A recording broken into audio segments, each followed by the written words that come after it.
삶에 있어서 참된 평안과 안식은 항상 보면 하나님 나라에서 이제 누리게 되는 것 같아요.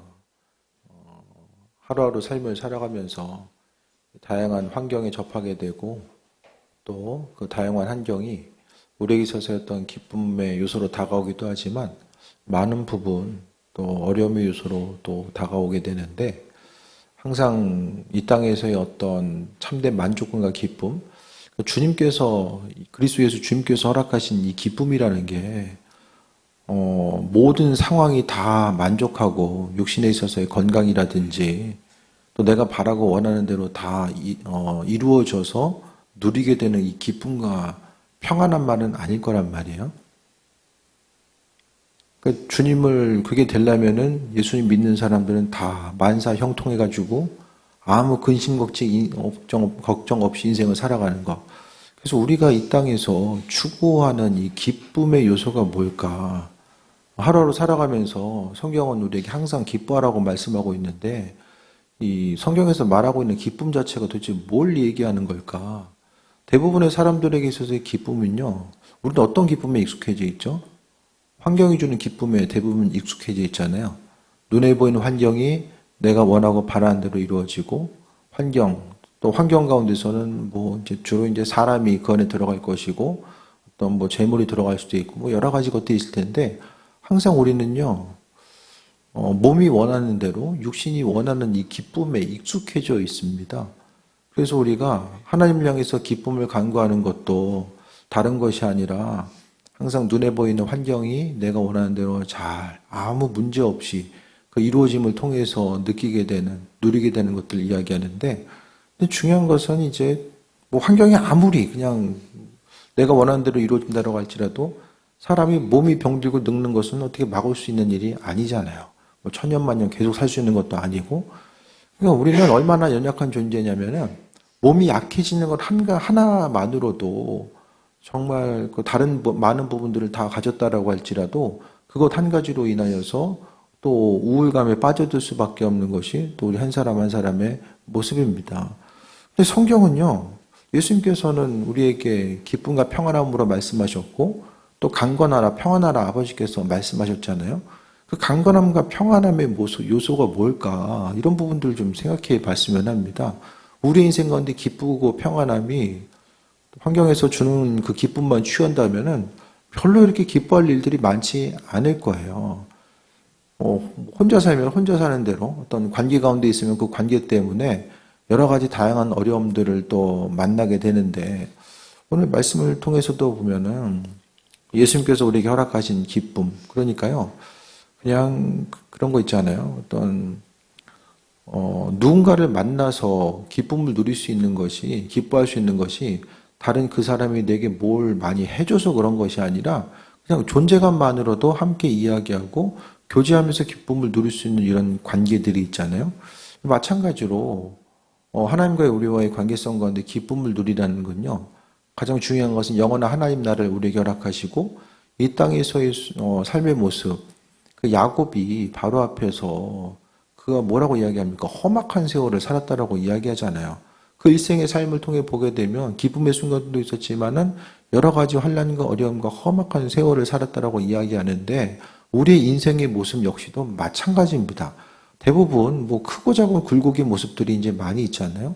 그 가운데서 바라봤을 때에 환경 가운데 기쁨을 취하는 부분들이 계속해서 그것만 바라보다 보면 하나님께서 우리에게 기쁨과 만족감으로 주시는 것들, 누리라고 말씀하신 것들이 무엇인지를 깨달아 알지 못하면서 항상 하나님과의 관계성 가운데서 아쉬움만 가지고 삶을 살아갈 수밖에 없다라는 거예요.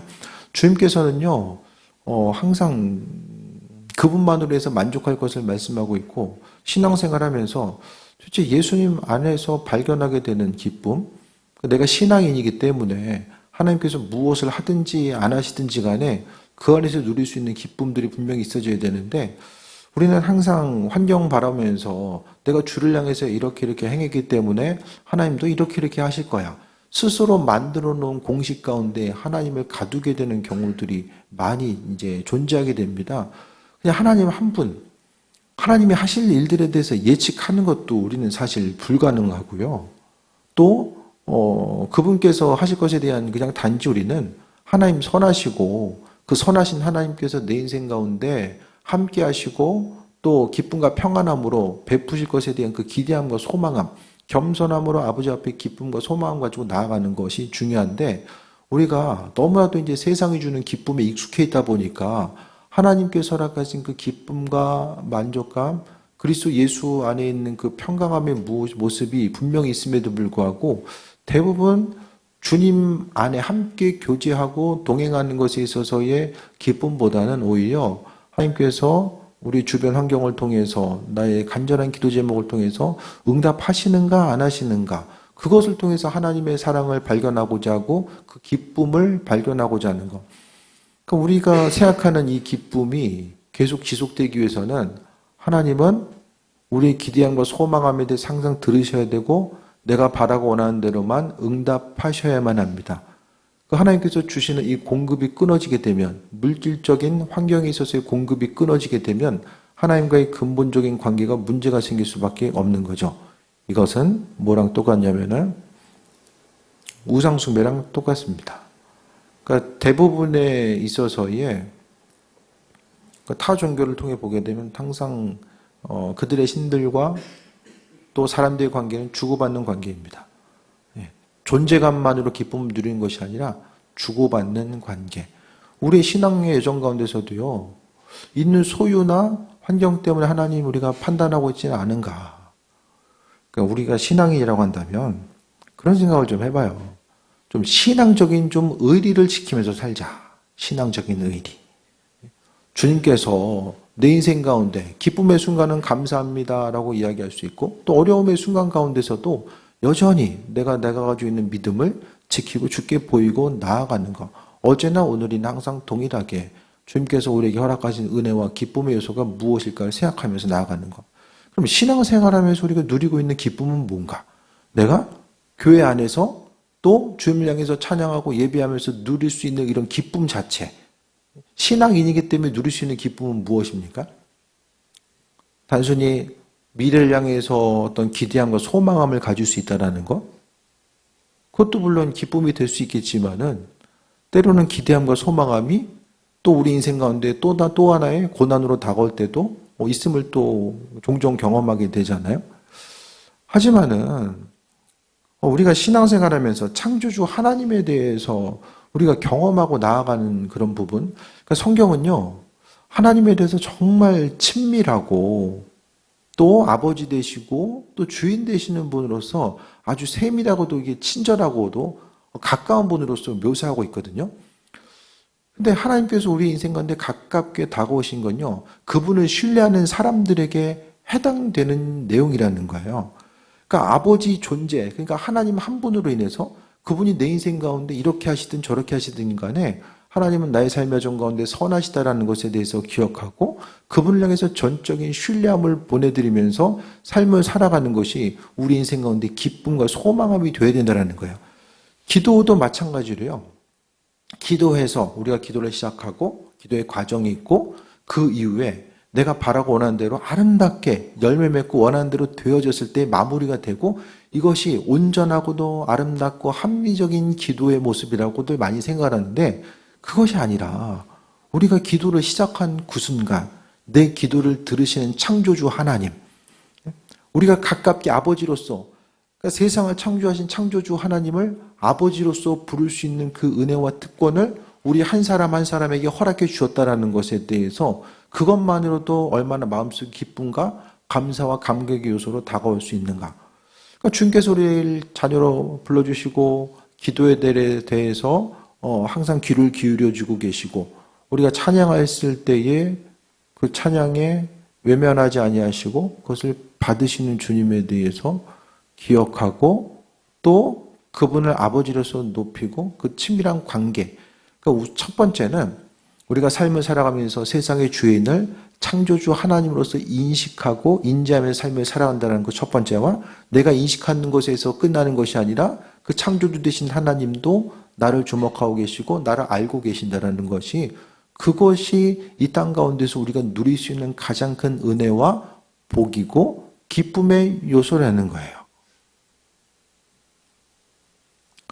눈만 깜빡깜빡하지 마시고 뭔 얘기하는지 좀 이해가 되십니까? 이게 되게 중요한 얘기거든요. 가장 감사한 이유가 무엇입니까? 우리가 하나님에 대해서 쉽게 이야기하면 믿을 수 있는 거. 안 믿어지는 사람들, 또 그리스도 예수가 누구인지를 평생 들어볼 수도 없는 사람들, 수많은 사람들이 있지만 우리가 주의 이름을 들을 수 있고 그분을 믿을 수 있다는 거. 그래서 이 땅 가운데요. 점점 삶을 살아가면서요. 시간이 가면 갈수록 인생이라는 게 좀 외로워지잖아요. 몸도 하나 둘씩 이제 참 모르겠어요. 저도 나이에 비해서는 참 이렇게 올드한 얘기들을 많이 하는 걸 저도 알고 있는데 이게 그 신앙생활 하다 보면 항상 이 삶과 죽음을 이 생각할 수밖에 없고 하나님 나라를 생각할 수밖에 없잖아요.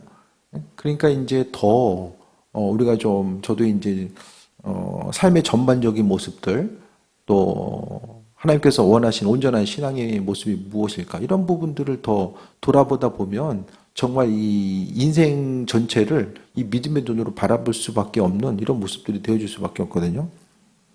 그래서 우리가 주님 안에서 누리는 기쁨, 그 기쁨을 누릴 수 있는 사람, 그 의미가 무엇인지 아는 사람은 주께 나아가서 기도하는 것을 기뻐하고 또 기도의 자리에 앉아서 또 하나님 찾을 수 있다는 것 자체가 참된 기쁨으로 다가오는 것. 기도가 힘들고 어려운 이유는 무엇입니까? 기도하는 순간 자체보다 내 인생의 목적이 더 우선시 되면 기도는 노동하는 시간이고 내 삶에 있어서의 필요를 얻어내기 위해서 뭔가 계속해서 분투해야만 하는 이런 과정이 됩니다. 그러니까 그 순간은 계속해서 고통스러울 수밖에 없고 또 하나의 인생을 살아감에 있어서의 일처럼 느껴질 수밖에 없다라는 거예요. 그래서 항상 우리가 교회에 있든 밖에 있든지 간에 우리가 하루하루의 삶, 반복되는 대부분의 일상생활 가운데서 동일한 일로 인해서 기뻐하고 때로는 동일하게 반복되는 것으로 인해서 원망하고 불평하고 짜증내는 이런 순간들이 계속해서 이어지잖아요. 하지만 이 평범한 일상 가운데서 주님은 항상 우리에게 기쁨과 감사와 소망의 모습을 이야기하고 있는데 그 기쁨과 소망과 감사는 주께서 우리에게 날마다 무엇을 해주셔가 아니라 해주셨기 때문에가 아니라 그냥 존재감만으로 그분을 인식할 수 있다는 존재감. 그래서 그냥 밖에 나가면 해가 떠 있으면 그냥 햇빛 쬐는 거잖아요. 그러니까 아버지께서 비춰주신 그 은혜 가운데 머무르는 것 자체. 그래서 인생을 너무 이렇게 세밀하게 설계하기보다는 그냥 주께 맡기고 어차피 우린요 너무 이렇게 세밀하게 알려고 해도 하나님께서 우리 인생 가운데 비춰주신 만큼만 알 수 있어요. 비춰주신 만큼. 중요한 것은 신앙생활하면 하나님 창조주 되신다라고 하면 그분께서 내 인생 책임져 주시고 내 인생의 주인 되신다라는 그 기대함과 소망감이 있어져야 되잖아요. 그것 없이 신앙생활하는 것이 무슨 의미가 있겠습니까? 그러니까 아버지께서 창조주 되시고 주인 되시니까 내 삶을 통해서 주께 헌신하고 나아가는 것이 무엇일까를 돌아보면서 아버지 기뻐하신 일들을 행하는 거죠. 삶의 모습이 주님께서 내 인생을 어떻게 하면 조금 더 기쁘게 만들어 주실까? 거기 중심 두는 것보다는 창조주 하나님을 인식하게 하셨으니 내가 그분을 어떻게 높이고 영광 돌릴 수 있을까? 그래서 삶의 작은 일이라고 할지라도 주님 기뻐하신 일들을 행하고자 하는 것. 나름대로 여러분들 다 그런 경험들이 있잖아요. 아, 이거 하면 주님 참 기뻐하시겠지? 그 일들을 행하면 주님도 기뻐하시고 나도 기쁨이 되고 그러고 나서 잊어버리는 거예요. 하나님께서 은혜의 상급을 허락하실 때까지 우리는 그냥 잊어버리고 때를 따라 공급하신 주님의 사랑과 은혜를 경험하면서 나아가는 것입니다. 그래서 오늘 보면 이런 그 기도 자체를 좀 말씀드리고 싶은데 4장 1절에 보면 너희 중에 싸움이 어디로부터 다툼이 어디로부터 나느냐 너희 지체 중에서 싸우는 정욕으로부터 나는 것이 아니냐. 원망과 불평과 다툼, 싸움은 다 어디서부터 나옵니까? 욕심으로부터 나오죠. 대부분에 있어서 하루하루 불평하고 또 마음속에 짜증이 나는 거, 이 모든 것들은 다 마음속에 있는 정욕으로부터 출발한다라고 말씀하고 있습니다. 그래서 우리가 하나님께서 기본적으로 우리 한 사람에게 비춰주시는 그 은혜, 예, 아버지께서 허락하신 그 은혜 가운데 머물고자 하고요. 무엇보다도 주변에 있어서의 환경 자체가 다른 사람이라든지 어떤 주변의 어떤 외부 요인이 내가 마땅히 주님 안에서 누려야 될 기쁨을 빼앗아가게 해서는 안 됩니다. 그래서 내 마음의 기쁨이 사라지려고 하는 그 순간은요, 내 마음속에 욕심이 내 마음을 흔들고 있는 것이 아닌가. 내가 가지고 있는 욕심 때문에 마땅히 우리가 누려야 될 것들을 사람이 스스로 자기 무덤 판다라고 하죠. 내가 가지고 있는 욕심이 하나님께서 비추신 은혜의 빛, 그 은혜의 비추기를 누리지 못하게 하는, 그러니까 내 신앙생활에 결정적으로 방해의 요인은 다른 누군가가 아니라 내 욕심이라는 거예요. 그래서 하나님은 항상 우리가 입술로 고백한 대로 삶을 살길 원하시고, 우리가 누가 보든지 또 안 보든지 간에 항상 하나님 앞에서 정직하게 또 신실하게 또 주님 보시기에 합한 자로서 지혜로운 자로서 온전한 삶을 살기를 주님께서는 원하시는 거죠. 그래서 우리는 스스로 가지고 있는 욕심의 문제와 싸워 이겨나가야만 합니다. 마음의 욕심이 있으면 하나님으로부터 받을 수 있는 것들이 없습니다. 우리가 생각하기에는요, 하나님께서 가장 그 구약에서 말씀하고 있는 것이 성결이라고 말씀드렸잖아요. 제사장의 흉패 가운데서도 여호와 앞에 성결함에 대해서 요구하는데, 이 성결은 죄로부터의 오염으로부터 구별된 상태를 이야기하는 것이고, 그 죄라는 것은 결국 이 욕심과 연결되어 있다는 것을 계속해서 또 강조하고 있습니다. 그래서 마음에 욕심이 있는 거, 이 정도 좀 있으면 되겠지라고 하거든요. 근데 그것 때문에 내 눈에 보기에는 정말 작은 것 같은데, 그것 때문에 하나님의 온전한 뜻을 이루지 못하고 또 은혜와 축복을 누리지도 못하는 결과들이 있게 되는데, 사단은 하나님 보시기에 너무나도 큰 것임에도 불구하고 우리 마음속에 그 작은 거야, 이렇게 이제 여기거든요. 그렇게 만드는 거예요. 우리 눈과 귀를 가리는 거죠. 그러니까 손바닥으로 하늘을 가리는 것과 마찬가지입니다. 그래서 내 안에 있는 욕심과 정욕의 문제. 사람이 욕심 없는 사람이 어디 있습니까? 다 욕심을 가지고 있잖아요. 근데 그것 때문에 내가 생각하고 내가 중요하게 여기는 그것이 바로 하나님께서 허락하신 은혜와 축복을 누리지 못하게 한다고 한다면 그 위험성에 대해서 감내하며 살 필요는 없다라는 거예요. 항상 주의 마음에 합한 자로서의 삶을 살아가는데, 하나님의 은혜가 있고요. 그 은혜가 또 성령의 인도하심, 천사들을 통해서도 움직이고요.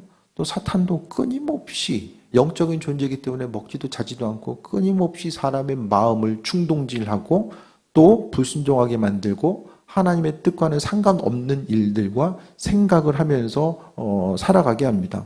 그러니까 우리의 마음과 생각이, 내가 가지고 있는 욕심이 또 하나님의 그 온전한 뜻과 인도하심을 이루지 못하게 하고, 욕심 가지고 있으면은 그 욕심은 원망과 불평으로 이어지게 됩니다. 그 원망과 불평 가운데서는 삶이 어떻게 이어지는지를 우리가 또 출애굽기를 통해서 아주 대표적으로 볼 수 있게 되고요. 또 하나님의 백성으로서의 삶을 하나님께서 이루고 나가시는 부분들 또한 이 성경을 통해서 우리가 발견하게 됩니다. 고난의 순간에 또 욕심을 내고 그 욕심대로 되어 있지 이룰 수 없기 때문에 또 원망 불평하다 보면 어떻게 됩니까? 하나님께서 허락하신 것들을 누리지 못하게 됩니다. 그래서 성경은 항상 말하는 것을 조심하라고 이야기합니다. 안에서 말하는 것을 조심하라고 하고, 또 이 말하는 것이 그냥 말로 끝나지 않는다라는 것을 아주 강조하고 있음을 또한 발견합니다. 그래서 정욕으로부터 나는 것, 그래서 우리가 싸움은 다 정욕으로부터 나올 수밖에 없다라는 것. 그래서 우리 한 사람 한 사람이 아버지 마음에 합한 것으로 채움받기에 마음의 중심을 둬야 되고요. 2절에 너희는 욕심을 내어도 얻지 못하며, 그러니까 마음에 욕심 가지고 있으면 정욕이나 욕심이나 이제 마찬가지잖아요. 욕심 내어도 얻지 못하고요. 살인하며, 이 갑자기 살인 얘기가 좀 뜬금없습니다. 이 살인이라는 게 이게 진짜 살인이라기보다는 공동체를 파괴하는 행위로서 볼 수 있어요. 한 사람으로 인해서 공동체가 살아나기도 하고요. 한 사람으로 인해서 공동체가 무너지기도 해요. 그래서 한 사람이 가지고 있는 욕심 자체가 어떻게 됩니까? 살인한다라고 표현이 되고 있는 거고요. 또 시기하여도 능히 취하지 못함으로 싸우고 다투는도다. 너희가 얻지 못함은 구하지 아니하며. 그러니까 첫 번째 자체는 정욕으로 쓰는 것, 뒤에도 나타나잖아요. 그러니까 욕심의 문제가 우리로 하여금 하나님 허락하신 것들을 누리지 못하게 하는 거. 그래서 먼저 우리가 생각해 봐야 될 것은 내가 가지고 있는 이 기도의 제목들. 성경에는 우리에게 그 원하고 바라는 것들을 구하라고 하나님 분명히 말씀하고 있잖아요. 그 약속의 말씀대로 우리가 구하는 것은 마땅히 해야 될 일들인데 그 구하는 과정 가운데서 내 심령 가운데 욕심이 들어가 있는 것은 없는가? 욕심은 계속해서 이제 그 죄를 가져오게 되고요. 그 죄로 인해서 우리가 또 어려움 당하게 되는 이런 결과들이 나타나게 됩니다. 그래서 욕심내면 어떻게 합니까? 얻지 못하고 또 공동체를 파괴하거나 시기하거나 등이 또 취하지 못함으로 다투고 싸우는도다. 그래서 그러면서 궁극적으로 이야기하는 것이 얻지 못하면 구하지 아니하기 때문이요. 그럼 뭘 구해야 된다는 걸까요? 여기서 뭐를?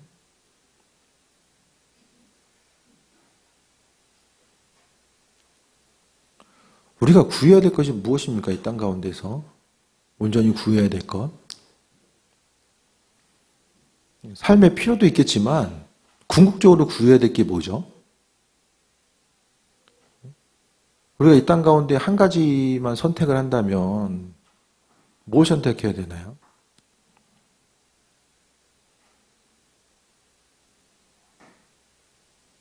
그러니까 결국요, 정욕으로 움직이고 반응하는 건 사람의 욕심 자체를 이야기하잖아요. 그러니까 성경은요, 우리 한 사람 한 사람이 욕심을 내는 거, 욕심으로 삶을 살아가는 것이 그리스도 없는 삶을 살아간다는 것은 내 욕심으로 삶을 사는 것, 그것을 또 강조하고 있습니다. 그래서 둘 중에 하나예요. 내 생각대로 살게 되면 우리 욕심을 가질 수밖에 없는 존재. 욕심 자체가 우리 한 사람 한 사람이거든요. 욕심 없는 사람이 어디 있습니까? 또 욕심을 가지고 있는데 그 욕심대로 삶을 살아가면 성경은 반드시 죽는다라고 이야기하고 있으니까 내 욕심 대신에 내가 주인 돼서가 아니라 주님께서 주인 되시는 삶을 살아가는 것. 그래서 우리가 마땅히 해야 될 것들, 구해야 되는 것들 자체가 뭐냐면 그리스도 예수 되십니다. 그래서 얻지 못하면 구하지 아니하기 때문이요. 우리가 구하지 않거나 구하여도 세상 헛된 것, 욕심으로 구하는 것 자체는 응답될 수가 없다라는 거예요. 씨를 뿌려도 어디다 뿌려야 됩니까? 돌밭에다가 계속 씨 뿌려봤자 아무것도 안 나거든요. 우리가 온전히 구해야 될 것들은 그러니까 예수님께서 내 안에 계셨을 때만이 그분께서 주시는 서두에 말씀드렸던 것처럼 기쁨도 누릴 수 있게 되고 그러니까 삶을 살아가면서 인생이 재미없고 또 여러 가지 이제 조건들 상황 가운데서 기쁨이 없다라고 한다면 내가 왜 기쁨이 없을까? 기쁨을 빼앗기고 살아갈까? 나는 무엇으로 기뻐해야 되는가? 뭘 해야지만이 기뻐할까? 이런 부분들에 대해서 생각한다면은 궁극적으로요. 맨 마지막까지 처음부터 끝까지 궁극적으로 남는 것은 주님밖에 없다라는 거예요. 그러니까 세상의 필요를 추구하는 그 열정과 에너지를 우리가 지금까지 얼마나 예수님 안에서 그 기쁨을 누리고자 했는가. 결국 주님께서 공급하신 은혜와 평강함이 무엇인지를 알아야지만이 또 하나님 나라에 가서 천국에 가서도 그것을 누릴 수가 있잖아요.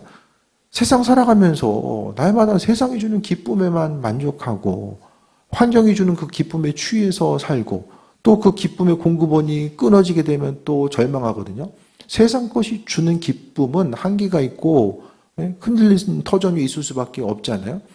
그러니까 대부분의 삶의 여정 가운데 내 마음의 소원과 중심을 어디에 두었고 무엇에 공급받으면서 삶을 살아갔는가? 이걸 생각했을 때에 신앙생활 하면서 주님을 경험한다는 것이 어떤 초자연적인 은혜와 은사와 능력만 이야기하는 것이 아니라 그냥 별일이 없어요. 별일도 없어.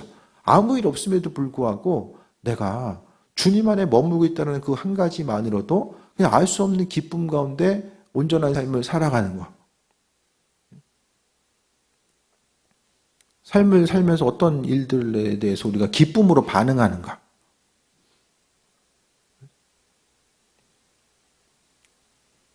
게임하다가 막 희귀 아이템이 막 발견됐어. 2번 연속. 소리 지르고 난리 나죠? 이렇게 되면. 게임하는 자녀들 보면. 우리 인생 가운데 기뻐할 일들을 생각했을 때에 기본적인 세상 이 땅에서의 삶의 세팅은 고난과 어려움, 예수님께서도 이 땅에 고난 당하셨잖아요. 그래서 하루하루 사는 것 자체가 이 기본적인 세팅은 고난인 것 같아요. 죄된 세상, 아담과 하와 이후로 세상에서 기쁨과 평안함을 누려야 되지만 어쨌든 기본적으로 세상은 어두워요. 예, 세상에 죄와 악이 있고 또 육신적인 질병과 고난과 어려움이 있기 때문에 그림은 어두운데, 하지만 주님께서는 이 세상을 살아가는 것이 정말 쉽지 않고 녹록하지 않은 일임을 아셨고 예수님 당시의 상황들은 더 심했거든요. 그럼에도 불구하고 기쁨과 소망함과 또 사도 바울이 복음을 전하던 그 당시 자체도요, 우리가 생각보다 시대적인 상황은 상당히 암울합니다. 우리가 누리는 지금 정상적으로 이제 얘기하는 이 삶을 누리는 것도 너무나도 힘들 수밖에 없는 그 시기 가운데서도 하나님은 또 말씀을 통해서 우리에게 기쁨을 이야기하고 있죠. 그럼 주님께서 허락하신 은혜, 그리스도 예수 주님을 통해서 공급하신 은혜와 충만함이 날마다 일용할 양식을 주시는 것도 있겠지만은 그분께서 기본적으로 비춰주시는 그 은혜와 평강함, 그것을 기도하는 사람들에게 주시는데, 어떤 기도하는 사람들? 육신의 정욕으로 가지고 간구하는 사람들이 아니라, 또 기도 안 하는 사람들이 아니라 그리스도 예수 한 분만으로 인해서 기뻐하고 만족하고 소망함과 기대함을 가지고 살아가는 것. 물론 우리의 욕심이 있고 우리의 몸은요, 우리의 마음은 항상 눈에 보이는 것에 익숙하잖아요. 평생 우리가 그렇게 살았잖아요.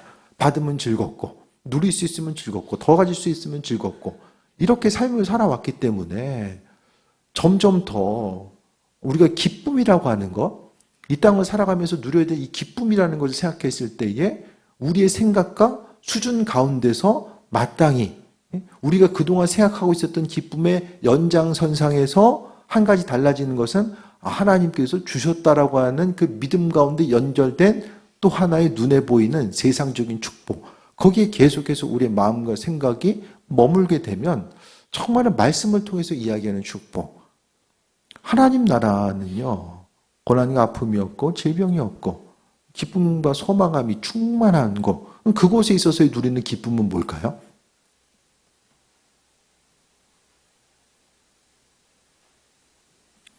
모르겠어요. 천국에 최신형 컴퓨터가 있고 핸드폰이 있고 인터넷이 되고 유튜브가 되는지는 모르겠어요. 가봐야 하니까. 근데 보여지는 그 내용이 아니라 하나님 나라에서의 은혜와 기쁨 자체는요, 그냥 그 천국의 내용을 보면은 하나님으로부터 광채가 있다고 하잖아요. 하나님의 광채, 그 안에서 나오는 빛과 광채 때문에 하나님의 형상을 볼 수 없어요. 빛을 보는 거죠. 빛의 존재, 그 빛이 온 하나님 나라, 천국을 세상 비춤으로 인하여서 그 천국에는 뭐 해와 달과 별이 있는 게 아니잖아요. 하나님의 영광의 빛이 세상 가운데 비춰지는 것, 그것을 통해서 기쁨과 소망함과 만족감을 누리는 것, 그 은혜를 경험하는 것. 어떤 뭐 뜬금없는 소리나 철학적인 사유 자체를 이야기하는 것이 아니라 이 말씀을 통해서 주님께서 허락하신 은혜, 주님의 제자들도 마찬가지로요. 주님의 제자들은 예수님과 교제하면서 그 안에서 머물렀었던 그 은혜와 기쁨이 무엇인지를 경험했기 때문에, 또 궁극적으로 부활하신 주님과 더불어서 육으로 계신 주님, 영으로 계신 주님과 함께 더불어서 그 은혜를 경험했었기 때문에 그들의 삶의 모습이 끝까지 믿음 지키고 나아갈 수 있지 않았나, 그 기쁨을 함께 하시는 주님을 증거할 수 있지 않았나라는 생각을 해보게 됩니다. 눈에 보이는 환경 가운데 넘어짐이 아니라 그냥 하나님 은혜, 그러니까 정욕으로 쓰라고 간구하는 것이 아니라 조금 더 넓은 관점, 큰 관점, 우리가 항상 마음과 생각이 너무 좁혀져서 그냥 날마다 똑같은 환경 가운데 똑같은 문제 가지고 씨름하고 똑같은 거 가지고 날마다 간구하고 그 정해진 틀 가운데서 움직여지는 것이 아니라 좀 이 틀을 벗어나서 궁극적으로 아버지께서 우리 인생 가운데 비춰주시는 은혜, 그 사랑함이 무엇인지를 경험하면서 삶을 살아가야 됨을 이야기합니다. 구하여도 받지 못하면 정욕으로 쓰려고 잘못 구하기 때문이다. 4장 1절에서도 정욕으로부터 난다. 2절에서도 욕심내어도 얻지 못한다. 3절에서도 받지 못하는 정욕으로 쓴다. 육신과 그 욕심과 정욕의 문제가 우리로 하여금 하나님과의 관계성을 방해하는 거죠. 욕심 가지고 구하면 어떻습니까? 기도하는 것이 열매를 맺지 못한다는 거예요. 기도를 하는 사람이 중요한 게 아니라 받으시는 분이 중요하거든요. 욕심으로 구하면, 욕심 가지고 가면 하나님께서 응답하지 아니하신다. 왜? 하나님은 만홀이 여김을 받지 않는다 라고 분명히 강조하고 있잖아요. 하나님은 무시당하거나 사람이 하나님을 속일 수는 없어요. 그렇기 때문에 우리가 정욕으로 구하는 것이 무엇인지를, 내가 지금 정욕으로 구하는 건지 아닌지는 어떻게 합니까? 잘 모를 수 있거든요. 그래서 하나님 주신 지혜가 필요해요. 말씀과 기도를 통해서 무엇보다 주님 주신 지혜가 있어야지만이 내가 지금 제대로 구하는 거구나, 믿음 생활 이렇게 하는 것이 맞는 거구나 아니구나 잘 모릅니다. 주님 주신 지혜가 없으면 잘 몰라요. 그래서 이 세대, 교회 안에서나 밖에서나 누군가의 권면을 받아들이는 것을 힘들어하는 시대를 우리가 살아가고 있잖아요. 누군가 얘기해 주는 사람도 없고 스스로 지혜가 없어서 깨우치지 못하면 정말 주님 오실 때까지 삶에 있어서의 내 생각과 욕심대로 사는 것인지 아닌지를 이게 분별하기가 너무 힘들어진다는 거예요. 그래서 점점 더 교회 가운데서 신앙적인 권명이 사라지는 이 시대. 듣기 싫어하니까 말할 수도 없고, 점점 더 이제 세상 자체가 세속화되고, 교회도 세속화되고, 세상도 세속화를 향해서 치닫고 나아가게 되고, 우리가 가지고 있는 욕심과 정욕의 문제, 주를 위해서 삶을 산다라고 하는데 이것이 내 욕심과 연결되어 있지 않은가? 이런 부분에 대해서 점검하지 않으면, 그 지혜가 없으면 열심히 달리긴 달리는데 이것이 이제 열매가 없는 삶이 될 수밖에 없다라는 거예요. 우리 한 사람 한 사람이 주님 주신 지혜로 삶을 살아가야 되고, 정욕으로 잘못 구하는 것이 무엇인지를 돌아봐야 됩니다. 그래서 욕심대로 삶을 살아가는 거. 그래서요, 어쨌든 신앙 공동체 가운데서는요, 셀 가운데서도요, 믿음의 권면이 있어줘야 돼요. 믿음의 권면들. 이 권면이 점점 더 사라지다 보면 각각 소견에 옳은 대로 살아갑니다. 한국 교회 가운데서도 이 믿음의 권면을 해줄 수 있는 그 분들이 많이 이제 소천하셨죠. 그래서 점점 더 교회는요, 개교의 중심으로 흘러갑니다. 개교의 중심이 뭐죠? 각각 교회마다 그냥 어떤 하나의 줄기와 또 연합됨을 가는 것이 아니라 그냥 각각 하나의 그 독립적인 교회로서, 그 포도 알갱이가 있으면 그냥 하나하나 알갱이처럼 이렇게 움직여지게 되거든요. 무엇보다도 우리가 욕심이 아니라 정욕이 아니라 주의 뜻대로 움직이고 반응하는 것, 그것이 중요하고요. 신앙 공동체 가운데서는 무엇보다도 그리스도 예수 주님을 누리는 것, 그것이, 그러니까 내가 먼저 누려야지만이 또 다음 세대들 가운데서도 믿음으로 삶을 살아가는 것, 그리스도 예수 안에서의 기쁨과 평안함이 무엇인지를 내가 누려야지만이 그것을 또 전달할 수가 있잖아요. 그래서 우리가 어떤 세상적인 기쁨과 즐거움보다는 그냥 주님 한 분만으로 누릴 수 있는 거, 주님께서 내 인생 가운데 뭘 특별히 해줘서가 아니라 그냥 존재감만으로도 기쁨이 되는 그런 온전한 삶을 살아가는 거죠. 4절 봅니다. 가늠한 여인들아, 세상과 벗된 것이 하나님과 원수됨을 알지 못하느냐?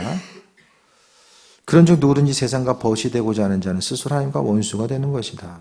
가늠한 여인들은 진짜 가늠한 여인이 아니라 세상과 속해 있는 삶, 세상에 속해 있는 삶. 그러니까 신앙생활 하면서도 세상과 벗되고자 하는 것, 또 세상과 친구돼서 삶을 살고자 하는 것, 그 모습을 갖다가 가늠한 여인이라고 이야기하고, 가늠한 여인은 누구냐면 우상 숭배자들을 이야기합니다. 그래서 하나님을 섬기면서 또 세상을 섬기고, 앞서 말씀드렸던 것처럼 세상이 주는 기쁨에 마음의 중심을 두고 살아가는 사람, 그리스도 예수 주님께서 허락하신 은혜, 그 충만함보다 세상이 주는 어떤 물질적인 환경적인 기쁨에 더 마음의 중심을 두는 것을 가늠한 여인들이라고 이야기하고 있고요. 그것을 세상과 벗된 존재, 세상과 친구된 존재라고 하는데, 세상과 친구되는 것이 하나님과 원수되는 것이다 라고 말씀합니다. 세상 것이 좋아지면 하나님께 나아갈 수가 없어요. 몸에 좋은 음식은 먹기 좀 불편하잖아요. 맛있고 몸에 좋은 음식 뭐가 있죠?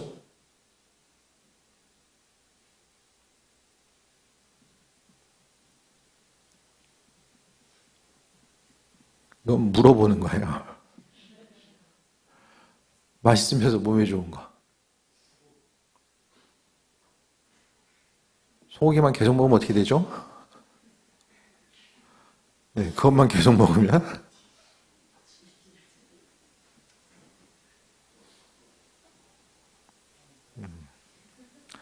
쌈 싸서 먹어도 그것만 먹으면 어떻게 되냐고요.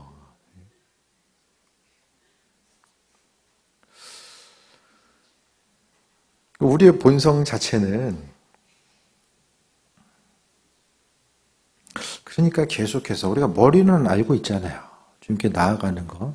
그분 안에 누려야 되는 기쁨이 뭔지는 아는데 우리가 힘을 다해서 정말 주님 의지하면서 내 육신을 제어하지 않으면 어떻게 됩니까? 그러니까 내 마음의 중심을 어느 쪽에 조금 더 중심을 둘 것이냐. 양쪽에서 팽팽하게 당기면 좀 마음의 생각을 조금 더 1%라도 좀 더 중심을 두는 쪽으로 이렇게 움직여질 수밖에 없거든요. 그래서 우리가 만일 세상은 끊임없이 우리로 하여금 여러 가지 환경 가운데 친구하자고 우리를 유혹하거든요. 세상적인 유혹이 얼마나 많이 존재합니까? 그 세상 유혹 가운데서 우리가 최소한 믿음 가지고 그래도 예수님 때문에 그 믿음의 선한 싸움을 싸우고자 하는 그 최소한의 노력을 포기하게 되는 그 순간 우리는 세상과 버틸 수밖에 없고요. 세상이 주는 기쁨에 취할 수밖에 없다라는 거예요. 그래서 입에 단 음식을 계속해서 먹게 되면 몸에 좋은 것들, 달진 않지만 몸에 좋은 것들, 그것에 대해서 먹으려고 하지 않는 거. 아이들도 마찬가지잖아요. 단 거 계속 먹으면서 밥 안 먹으려고 하잖아요. 그래서 우리가요, 우리도 모르는 사이에 세상이 주는 은혜, 하나님 세상이 주는 것들, 그 기쁨에 대해서 너무 취하다 보면 하나님께서 정말로 소중한 거, 의미 있고 가치 있는 것으로서 우리에게 주셔도 그 참된 의미성과 본질이 무엇인지를 모른다라는 거예요. 드라마, 영화 보면서는 밤새 봤지만 우린 기도하면서 밤새 본 적은 별로 없을 거예요. 왜 그럴까? 이게 우리의 육신적인 인간의 본성입니다. 나 자신을 위해서는 정말 아낌없이 사용하되 주를 위해 헌신하는 것에 대해서는 고민해야 되잖아요. 한 번도 고민해야 되잖아요. 우리 이게 인간적인 연약한 본성입니다. 나 자신에게는 한없이 관대한데 다른 사람의 신앙적인 잘못에서 봤을 때에 그것에 대해서도 정말 나처럼 관대하며 살아가는가. 우리 인간적인 육신적인 그 연약함이 있는 거예요. 그걸 알기 때문에 그것을 먼저는 알아야 되고요. 그렇기 때문에 내 인생 가운데 정말 주님 의지하면서 삶을 살아가야 되는구나. 이 삶의 연속, 믿음 때문에 고민하고 갈등하고 또 그 믿음 때문에 내가 포기하는 것들이 생겨지고 주를 선택하고 나가는 과정 가운데서 있는 것 다 짊어지고 아버지께서 주신 것들을 누릴 수는 없어요.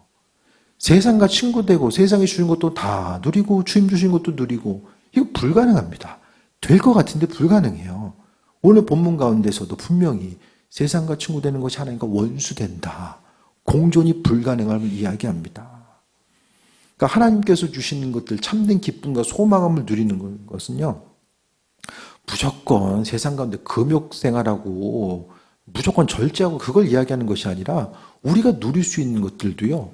하나님께서 은혜로 허락하신 그 테두리 가운데서 누림을 이야기하고 있고 내 육신적인 본성 스스로 절제하고 믿음 때문에 주님 때문에 절제한 이런 과정들을 통해서 하나님의 영광을 바라보고 나아갈 수 있게 됩니다.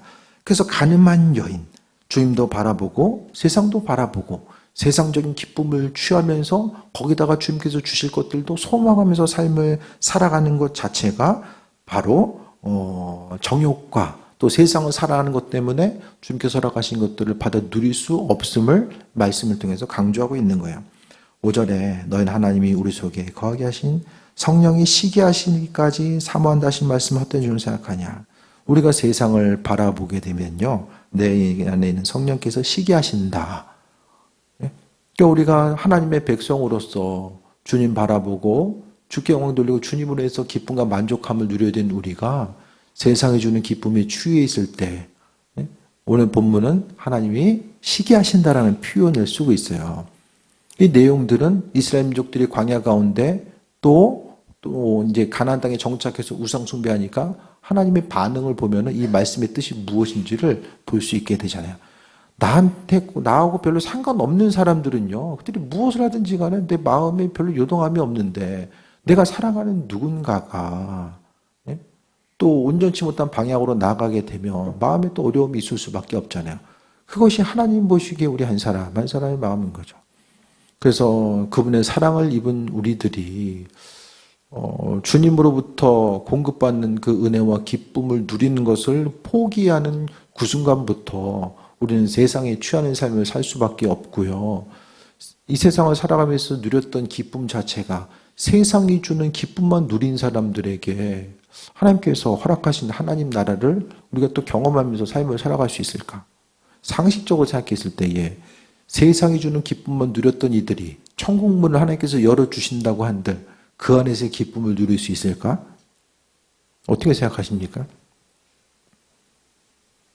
주님께 나아가는 것, 아버지께서 허락하신 은혜와 충만함을 누리는 것보다 세상이 주는 기쁨에 더욱더 만족감을 누리던 이가 천국에 가지고 하나님의 모든 것을 프로그램을 다시 하십니까? 네? 어떻게 생각하세요? 하나님이 좀 필터에 좀 걸려가지고 야, 세속적인 것들은 다 빼고 오직 그냥 하나님만 바라볼 수 있는 그런 사람으로 싹 만들어가지고 천국에 올리실까? 그러면은 이 땅에서 우리의 존재와 천국에서 존재는 딴 사람이 되잖아요. 내가 아니잖아요. 그럼 이 땅에서 그 기쁨을 모르는 사람들이 천국에 간다고 하는데 그곳이 천국일까? 이 땅에서 주님께 찬양하고 기도하는 것이 별로 기쁘지 않은데 천국에 가서 그걸로 해야 된다고 한다면 그곳이 그 사람에게 천국일까? 이게 좀 현실적인 이야기잖아요. 하지만 이 땅 가운데 영으로서 주님께서 주시는 그 기쁨을 누렸던 사람들이 죽음 이후에 직접 주님을 대면하면서 아버지와 교제하고 그 은혜와 충만함을 누릴 수 있는, 그러니까 천국 가서 어떤 다른 것을 누리는 것보다 정말 주님과의 그 교제함 자체를 간절히 바라고 원한 이들에게 그 활짝 열려진 곳이 바로 천국이 아닐까라는 생각을 좀 해보게 됩니다.